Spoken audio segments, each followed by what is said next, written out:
जोरदार तालियों के साथ स्वागत करिए सीए इंटर नवंबर 18 रैंक होल्डर्स। कलकत्ता से हम लोग के यहां पर 8 रैंक्स हैं। 3 जन जो नहीं आ सके, एक है अनंत कोठारी, उसका भी डेलॉयट में इंटरव्यू चल रहा है, तो ऑब्वियस बात है फर्स्ट प्रायोरिटी जो है इंटरव्यू है। हम तो उससे कभी भी मिल चुके हैं और वो ऑलरेडी मिल चुका है मेरे से आकर के। आयुष पसारी, उसका भी का इंटरव्यू चल रहा है, उसका भी डेलॉयट में, दोनों भाई जो है डेलॉयट में इंटरव्यू दे रहे हैं। और एक पीयूष अग्रवाल, वो आउट स्टेशन है, ठीक है, तो जब वो आएगा तब मिला देंगे। अभी कैसे इन्होंने सक्सेस हासिल किया वो शॉर्ट इंस्पायरिंग स्टोरी जो है ये अपना अपना शेयर करेंगे, ठीक है। इनके सक्सेस में ऑब्वियस बात है केवल इन्हीं का हाथ है, किसी भी टीचर इंक्लूडिंग मी, ठीक है, उनका कोई रोल उतना नहीं रहता। ऑब्वियस बात है ये कहीं पर भी पढ़ेंगे उनका रैंक आएगा, ठीक है। टीचर का काम है सबको पढ़ाना, हम तो सभी को एक जैसा पढ़ाते हैं। अब कौन कितना लेगा, सारा टीचर सभी को एक जैसा पढ़ाता है, तो ऐसा नहीं है किसी टीचर के यहां से कोई फेल नहीं होता, कोई रैंक नहीं आता, ठीक है। But the credit goes to them कि इन्होंने अपना बड़ा सोच के साथ सोच रखा, प्लान किया, उसको एग्जीक्यूट किया और उसको रैंक में कन्वर्ट किया।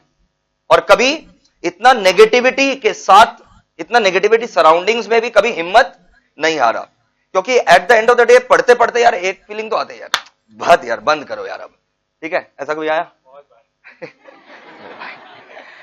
बट इन्होंने वो फीलिंग को मार डाला, बंद नहीं किया, तो the credit goes to them, ठीक है। तो एक बार जोरदार तालियों के साथ इनको अप्रिशिएट करिए, इनका एफर्ट्स को। ये सब सोसाइटी जो है ना, सोसाइटी के ये सब ना एसेट्स हैं, समझ में आया। यही लोग जो है ना आगे जाकर के कुछ बड़ा, एकदम बड़ा, बहुत बड़ा काम करेंगे, जैसे हमारे चार्टर्ड अकाउंटेंट साहब पीयूष गोयल साहब अभी कर रहे हैं, making the entire CA fraternity proud. वैसे इन लोग भी ना कोई जो है ना बड़ा काम करेंगे, और तब जो है ना मतलब जहां जाएंगे समझ लो नाम रोशन करेंगे अपना परिवार का, अपना फैमिली का। So starting with Archit Rastogi, all India rank 16।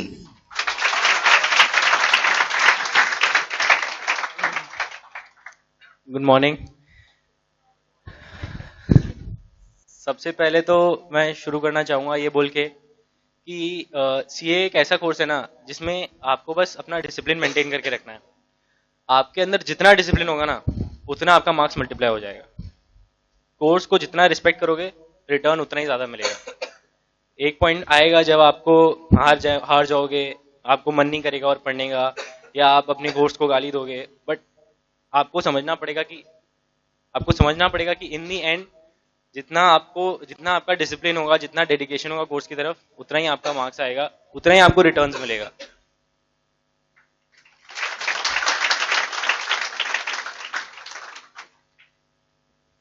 मतलब one keyword is discipline. You have to be discipline in your life to get the success. Excellent. Yash, अभी इनका इंटरव्यू है, ठीक है, तो ऑब्वियस बात है यार उन लोगों को दरकार है तुम जैसे एसेट्स का, उन लोगों को नर्वस होना है। I would like to just say that course, as Archit said, is very difficult. But what I thought while giving the exam in last 1.5 years was करना है, कैसे करना है, खत्म नहीं करना है, बस वापस नहीं देना है मेरे को, कुछ भी करके इसी अटेम्प्ट में क्लियर करना है। अगर वापस देने का नौबत सोचो कि वापस देना है तो कभी क्लियर नहीं होगा। एंड डेडिकेशन होना चाहिए, बिकॉज अगर डेडिकेशन नहीं होगा तो तुम लोग कभी लॉन्गर आवर्स तक पढ़ नहीं पाओगे। अगर तुम लोग सोचते हो कि तुम लोग ज्यादा नहीं पढ़ सकते, बट छोटा छोटा करके रेगुलर पढ़ो। रेगुलर पढ़ने से क्या होगा, तुम लोग एक ही चीज को बार बार रिवाइज कर पाओगे, और जितना ज्यादा रिवीजन होगा दैट मोर हेल्प्स यू। मतलब एकदम टू द पॉइंट जो है ना सजेशन मिल रहा है। यहां से एक पॉइंट हम लोग को मिल गया, डिसिप्लिन होना जरूरी है, सारा मोह माया को त्याग दो। और यहां से हम लोग को मिला कि वापस नहीं पढ़ना है, इस चक्कर में एक बार में पूरा पढ़ लो, rather than giving 50% efforts, fail, फिर 50% एफर्ट, फिर फेल, फिर वापस से 50% दोगे, फेल, ऐसे करते जाओगे और फिर फाइनली समझ में आएगा नहीं 100% एफर्ट वाज रिक्वायर्ड। तो इससे क्या हुआ, इन्होंने जो एफर्ट दिया रैंक लाने के लिए, उससे ज्यादा एफर्ट तो लग जाता है फेलियर लोग को पास होने में, क्यूम्युलेटिव एफर्ट जो उन लोग देते हैं। समझ में आया? तो एक ही बार में पढ़ो और एक बार में पढ़ करके नक्की करो। Excellent, excellent. Yash, all India rank 50। Excellent. Coming to Shubham Agarwal, all India rank 28। देखो मैं एक बात बोलेगा कि डेफर मत करो, हम लोग सब डेफर किए, लेकिन एट द एंड हम रियलाइज किया कि डेफर नहीं करते तो रादर बेटर रैंक आ सकता था। Systematic study is very important. 6 महीना तुम सोचो ना, एवरीडे अगर तुम 8 घंटा पढ़ रहा है, 6 महीना 180 इंटू 8 कर दो, उतना बेसी एफर्ट देना होगा, लगभग उतना ही कुछ मार्क्स स्कोर करने के लिए। और रिटेंशन भी बेसी चाहिए, क्योंकि ट्यूशन कर रहे हैं तो ट्यूशन का कुछ दिमाग में है, लेकिन डेफर करने के बाद क्या होगा, जो तुम पढ़ेगा वो ओवरराइड कर देगा ट्यूशन को, तो अल्टीमेटली वो तुम्हारा पूरा सेल्फ स्टडी बन जाएगा, ट्यूशन का एफर्ट्स रहेगा ही नहीं फिर। और दूसरा बात, थ्योरी पेपर में बुक्स चेंज मत करना। जैसे हम बहुत जन को देखा है, अभी सर का मैथ से पढ़ रहे हो ठीक है, किसी टॉपर का बात सुने, जैसे हम लोग भेड़ चाल में बहुत चलते हैं, टॉपर का बात सुने, वो ये वाला बुक खरीद के पढ़ रहे हैं तो हम लोग वो वाला बुक खरीद लिए, वो इतना मोटा है, औकात नहीं है पढ़ने का, लेकिन खरीद लिए।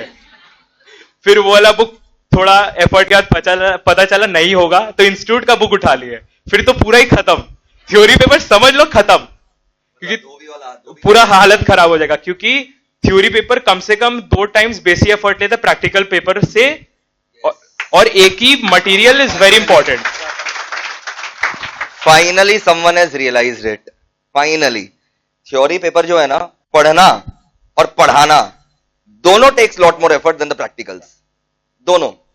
और ये ना स्टूडेंट लोग को ना शुरू में नहीं समझ में आता कभी भी, हमेशा थ्योरी के साथ सौतेला व्यवहार, हमेशा हमेशा थ्योरी के साथ सौतेला व्यवहार। घर में क्या करें, आज तो अकाउंट्स करेंगे, और कल क्या करें, कल तो कॉस्ट करना है, परसों एफएम, उसका टैक्स लॉट, वो तो लास्ट में, क्योंकि लास्ट में करेंगे तो याद रहेगा। अरे भाई 4-5 बार पढ़ करके भूलोगे फिर याद रहेगा 6वीं बार। तो ये बहुत जन रियलाइज नहीं करते हैं कि थ्योरी जो है ना, वो आप उसको दाल चावल नहीं समझ सकते। एक्सीलेंट, तो यहां से भी हम लोग को बहुत कुछ जानने को मिला। Follow whom you are following, ठीक है, एंड थ्योरी को इज्जत दो, मॉरल ऑफ द स्टोरी है। सबसे इंपॉर्टेंट थ्योरी है, प्रैक्टिकल तो आराम से निकलेगा, थ्योरी ही करना इंपॉर्टेंट है। और लोग सबसे ज्यादा उसी को कम टाइम देते हैं और सौतेले व्यवहार करते हैं, जैसे मतलब कोई मतलब हरिजन है थ्योरी। जैसे हम एक जन को जानता है वो प्रैक्टिकल में सब 80, 70s एंड ऑल है, ईआईएसएम और ऑडिट में फेल हो गया, तो अल्टीमेटली उसको टर्म तो रिपीट करना ही पड़ेगा, और ईआईएसएम ऑडिट सच्ची में अच्छे से करना ही पड़ेगा, कोई ऑप्शन ही नहीं है दूसरा।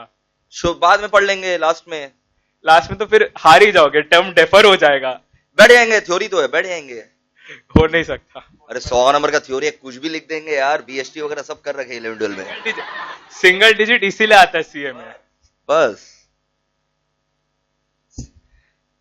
Yes Rahul, all India rank 49, 32, sorry 49 किसका आया था?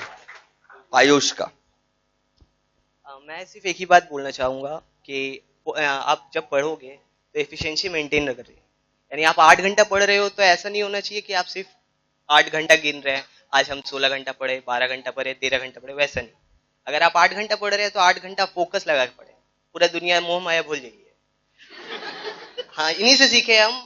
हाँ, इनको, यानी हम सब जब ट्यूशन करते थे तो दिन भर पूरा क्लास कर कर कर एकदम परेशान हो जाते थे। मेरा क्लास इनके पास शाम को रहता था, तो निचोड़ करके आते थे। तो इनके पास आने के बाद फिर वो एक फ्रेशनेस हमको मिलता था, यानी जब भी हम आते थे तो ये क्लास का माहौल आप जानते ही, एकदम हल्का करके रखते हैं। तो बस, यानी हम तो यही कहेंगे कि आप जब पढ़ रहे हो तो 8 घंटे ही पढ़ रहे हो तो कम से कम उस वक्त तक 8 घंटे तक आप किसी को भी ना याद करें, यानी फोकस रहे, फेंक दीजिए आप, सही बात है।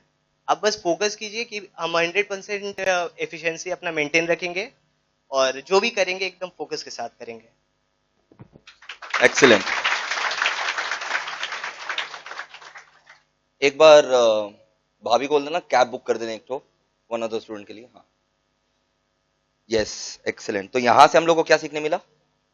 एफिशिएंसी, मतलब घंटा मैटर नहीं करता, number of hours do not matter.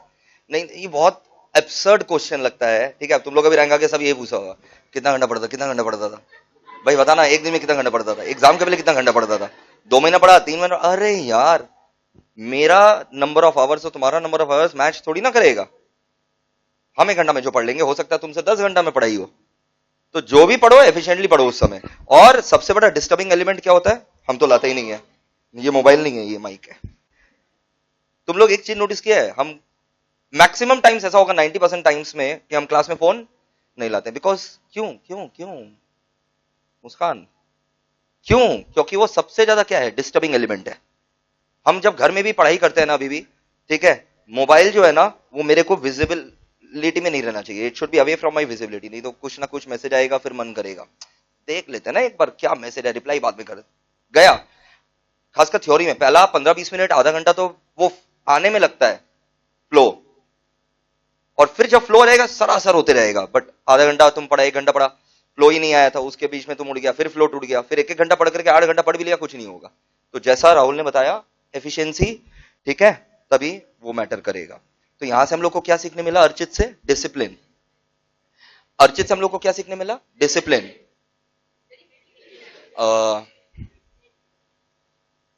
यश, अर्चित से डिसिप्लिन, यश से डेडिकेशन, और भी एक चीज अच्छा बोला था, डेडिकेशन, और एक चीज बहुत अच्छा बोला था, हाँ 50% वापस नहीं देना है, हाँ करेक्ट, ठीक है, यश मतलब वापस नहीं देना है, इस डर से एक बार में ही पूरा पढ़ लो, ठीक है। और शुभम ने तो बढ़िया चीज बताया कि भाई स्विच मत करो बार बार, और राहुल ने अपना बताया एफिशिएंसी। अब मुस्कान, इसके पहले हम एक बार यश को जो है ना डिस्चार्ज करना चाहेंगे, because he is having an interview, a small token of appreciation, ठीक है, it's just a small token of appreciation, एक आशीर्वाद आपके लिए, ये समझ करिए। चलो all the best, you have better ranks and better results and better future to get, okay, चलो all the best for interview also today. ना मुस्कान, मेरे को यही बोलना है कि आता सब कुछ है लेकिन एग्जाम में जाके निल हो जाते हैं, कैसे लिखना है ये समझ में नहीं आता है। तो ट्यूशन ये सब में जो टेस्ट होता है या फिर इंस्टीट्यूट तो जो मॉक पेपर ये सब निकालता है वो सब जरूर प्रैक्टिस करना चाहिए या फिर जाके एक बार देना चाहिए। ट्यूशन में जब भी टेस्ट हो 1, 2, 3 जितना बार भी हो जाके टेस्ट देना चाहिए। प्रिपरेशन हो नहीं हो एक पैटर्न पता चलता है किस हिसाब से क्वेश्चन आता है, कैसे लिखना है। एग्जाम में जाके आएगा लेकिन हाथ कांपेगा, समझ में नहीं आएगा कैसे क्या लिखना है। तो अगर एक बार आइडिया हो जाएगा कि कैसे लिखना है तो एग्जाम में फिर जाके प्रॉब्लम नहीं होगा। तो टेस्ट ये सब हमेशा अटेम्प्ट करना और हमेशा वैसे देना है जो भी हो। 42 सोचो ना कितना, मतलब I am so proud of them, और कितना अच्छा नेचुरली निकल रहा है। तुम लोग आपस में तो रिहर्स करके नहीं आया होगा कि तुम ये बोलना है भाई, तुम ये बोलना है, सब अलग अलग पॉइंट्स बोल रहे हैं, कॉलेज से आ रहा है सीधा, तो थोड़ा इधर आ जाओ ना। तो सब अलग अलग चीज बोला, और मुस्कान ने लास्ट में कितना अच्छा चीज बोला, प्रैक्टिस। सोचो ना इतना बड़ा एग्जाम लाइफ का ये सबसे बड़ा एग्जाम रहा होगा अभी तक का। हम लोग जब याद करो क्लास 10 में थे, पागलों की तरह 10 इयर्स सॉल्व करते थे और टीचर के पीछे पढ़ते थे। नहीं आता तो आप प्रेजेंटेशन चेक करिए, आप बाद बाकी चीज मत चेक करिए, we know the content, you just check the presentation.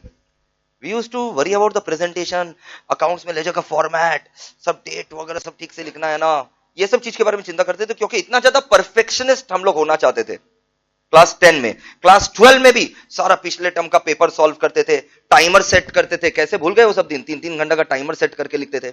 और अभी इतना लाइफ का सबसे बड़ा एग्जाम देखा रहेगा, चलो। तो इससे क्या होता है ना, फिर एग्जाम में पेपर कंप्लीट नहीं होता है। पेपर कंप्लीट नहीं होना मतलब समझ जाओ you are out of the race. 10 number paper में ट्रिकी पोर्शन आएगा 10 नंबर का, वो तुमको ऐसे नहीं आ रहा अच्छे से, 10 नंबर तुम छोड़ दिया, तो फिर बचा क्या फिर?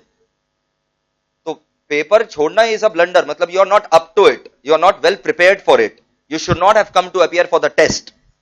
तो कम से कम, जैसा मुस्कान ने कहा कि कम से कम आप जो है ना रिटन टेस्ट नहीं दे देते हैं, ठीक है, तब तक आपको एग्जाम अपीयर ही नहीं करना चाहिए।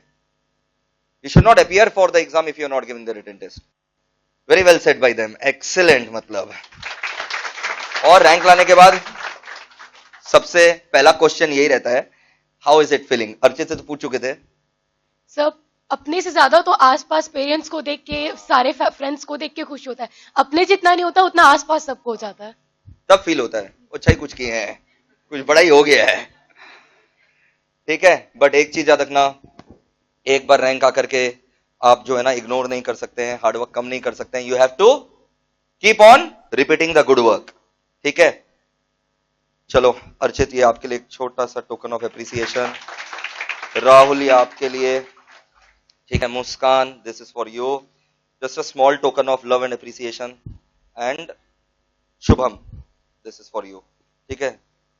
रिमेनिंग और जो 3 रैंक होल्डर है कलकत्ता से, उन लोग जब आएंगे उन लोग को जरूर अवार्ड मिल जाएगा। चलो okay, all the very best, God bless you guys. चलो ये सब मत करो भाई, हाथ मिलाओ ना। Blessings are always with you, my blessings are always with you Muskan also. चलो